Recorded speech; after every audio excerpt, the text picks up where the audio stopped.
오에니가 대형 사고를 일으켜 파장이 커지고 있습니다. 사고를 낸 오에니는 일본 3대 해운사의 전기선 통합 법인입니다. 해당 선박은 주초 중국에서 캘리포니아로 화물을 운송하던 중이었습니다.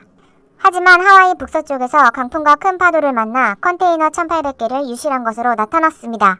배에 있던 컨테이너 대다수도 크게 기울어져 있으며 무게를 견디지 못하고 부서져 버린 것을 볼 수 있습니다. 특히 해당 컨테이너 중 64개에 위험한 물품이 포함되어 있는 것으로도 나타났습니다. 자세한 내용물은 함구하고 있지만 불꽃이나 전지, 에탄올 등으로 추정되고 있습니다. 하와이 해경도 유출물질이 해양생물에 잠재적 위협이 될 수 있다며 우려를 표했습니다. 해당 기사를 본 일본인들도 크게 놀라워하고 있습니다. 지난 모리셔스 사고도 그렇고 항해기술 및 선박안전 대응을 하고 있는 것이냐? 폭풍우 따위는 예보로 충분히 피할 수 있는 사안인데 미숙한 인재밖에 없는 것인가? 악천 후에도 쉽게 컨테이너는 무너지지 않는다. 컨테이너 잠금 확인을 소홀히 했구나. 항구 인원도 선원도 차이나 퀄리티다 라고 중국으로 책임을 돌리는 상황입니다. 하지만 해당 배는 지난해 4월 일본 재팬마린 유나이티드가 건조한 최신 선박입니다. 당시 일본 선사는 기관실 공간을 최소화하고 적재 효율을 높였다고 자랑했습니다.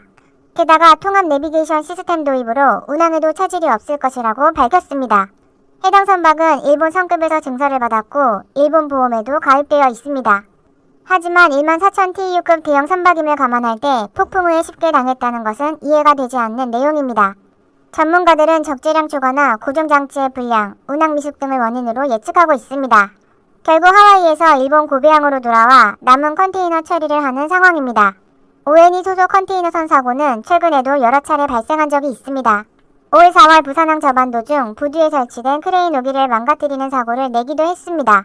업계 관계자는 안전관리를 잘하고 있다고 알려진 부산신항에서 이 같은 대형 사고가 발생해 당혹스럽다고도 언급했습니다.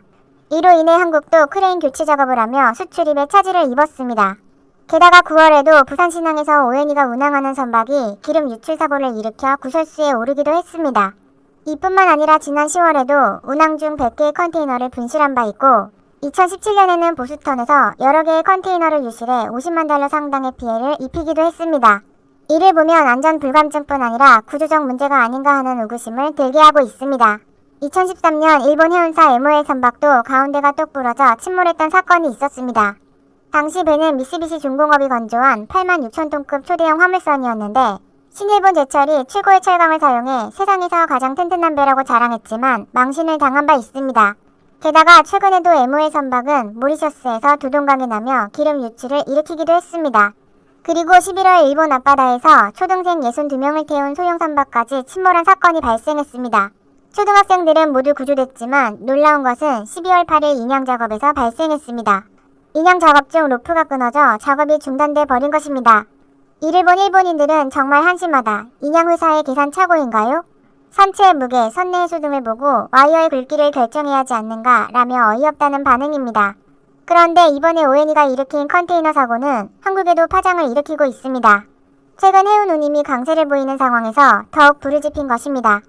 미국으로 가는 컨테이너 운임 가격은 7월 말 1,700달러에서 최근 4,000달러까지 상승한 상태입니다.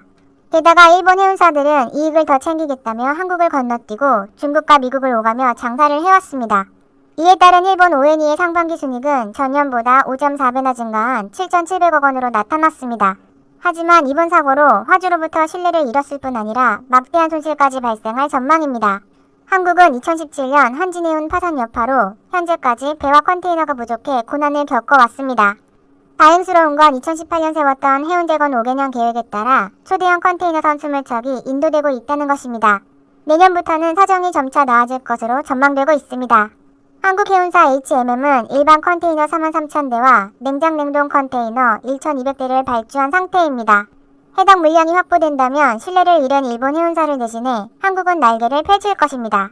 과연 한국과 일본 해운사의 미래는 어떻게 달라질까요? 좋아요와 구독, 알림 설정은 컨텐츠 제작에 큰 힘이 됩니다. 지금까지